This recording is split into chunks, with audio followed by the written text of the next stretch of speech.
Assalamualaikum warahmatullahi wabarakatuh. Nama saya Imam Firdaus Mujib, NIM 2020 51074. Assalamualaikum warahmatullahi wabarakatuh. Alhamdulillahirabbil alamin, wassalatu wassalamu ala asrofil anbiya'i wal mursalin, Sayyidina wa maulana Muhammadin wa ala alihi wa ashabihi ajmain. Amma ba'd. Pertama-tama, marilah kita panjatkan puja dan puji syukur kehadirat Allah Subhanahu wa taala yang telah melimpahkan rahmat dan karunia-Nya sehingga teman-teman bisa mendengarkan khitbah yang akan saya sampaikan tanpa ada suatu halangan apapun. Shalawat serta salam senantiasa kita haturkan kepada Nabi Agung Muhammad SAW yang kita nanti-nantikan syafaatnya baik di dunia maupun di akhirat. Teman-teman yang dimuliakan oleh Allah, di sini saya akan menyampaikan khutbah yang pertama, Islam, kebangsaan, dan nasionalisme. Kebangsaan berasal dari kata bangsa. Bangsa berarti kelompok masyarakat yang bersamaan asal keturunan, adat, bahasa, dan sejarahnya serta berpemerintahan sendiri atau kumpulan manusia yang biasanya terikat karena kesatuan bahasa dan kebudayaan dalam arti umum dan menempati wilayah tertentu di muka bumi. Jadi, kebangsaan yang sepadan juga dengan nasionalisme. Nasionalisme adalah suatu keadaan atau sifat yang menerima pengakuan atas kumpulan manusia yang terikat karena kesatuan bahasa dan kebudayaan dan menempati wilayah tertentu atau memiliki batas teritori.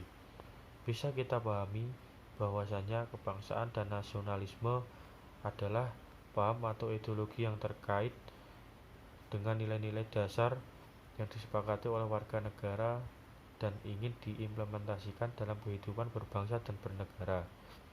Dari uraian tentang kebangsaan atau nasionalisme yang saya sampaikan, dalam konteks negara Indonesia, nilai-nilai yang ingin diimplementasikan dalam kehidupan berbangsa dan bernegara adalah ideologi negara Indonesia.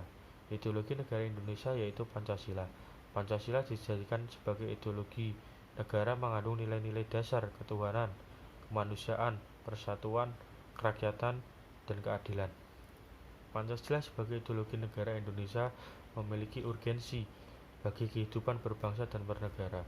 Di antaranya adalah membentuk identitas atau ciri kelompok bangsa, mempersatukan sesama, mempersatukan semua lapisan masyarakat dari berbagai macam latar belakang agama, suku, dan ras, mengatasi berbagai macam pertentangan, konflik, dan ketegangan sosial, mewujudkan solidaritas dan egalitas, mendudukan kebangsaan atau nasionalisme dalam sudut pandang agama Islam haruslah dengan cara memandang Islam itu sendiri secara substansialistik dan integralistik dan holistik.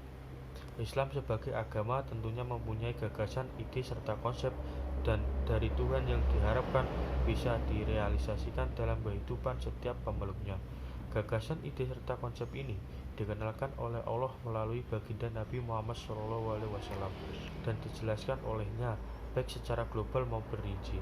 Semua gagasan, ide, serta konsep tersebut setelah dijelaskan oleh Nabi Muhammad SAW menjadi satu kesatuan yang sistematis, mencakup semua dimensi kehidupan manusia yang melangit atau akidah, ibadah murni, maupun membumi atau relasi sosial, yang kemudian disebut dengan ajaran agama.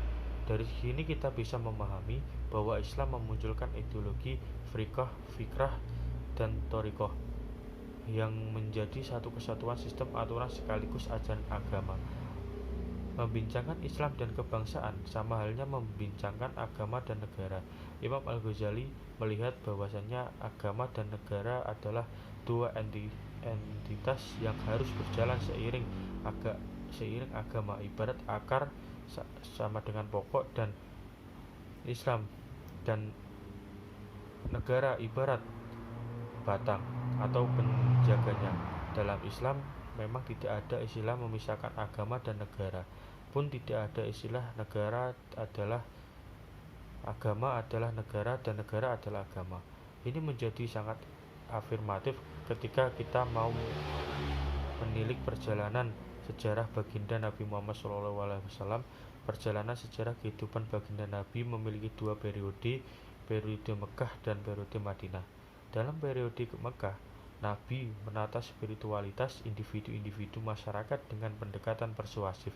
Dalam metode Madinah, spiritualitas individu-individu masyarakat telah mapan dan bisa mewarnai komunitas Madinah saat itu. Dan secara otomatis komunitas Madinah atau negara kecil Madinah ini terwujud dengan sendirinya karena kemapanan spiritualitas masyarakatnya. Ini berarti bahwa Nabi tidak menjadikan negara sebagai agama dan agama sebagai negara. Akan tetapi agama bisa mewarnai kehidupan kenegaraan pada saat itu. Dari uraian yang saya sampaikan, kita bisa memahami betul bahwa ideologi agama seharusnya bisa mewarnai ideologi negara. Dan kita tahu betul bahwa bagaimana ideologi negara Indonesia yang berupa Pancasila ini sudah sangat terwarnai dengan ideologi agama. Ideologi agama tidak harus diinformalkan dalam sistem kenegaraan. Ia harus dijadikan sebagai alat kontrol, bukan sebaliknya. Ia juga tidak boleh difahami secara verbal dan tekstual. Dan ideologi Pancasila mengandung esensi dari ideologi agama, sehingga tidak perlu dipermasalahkan. Ideologi agama yang telah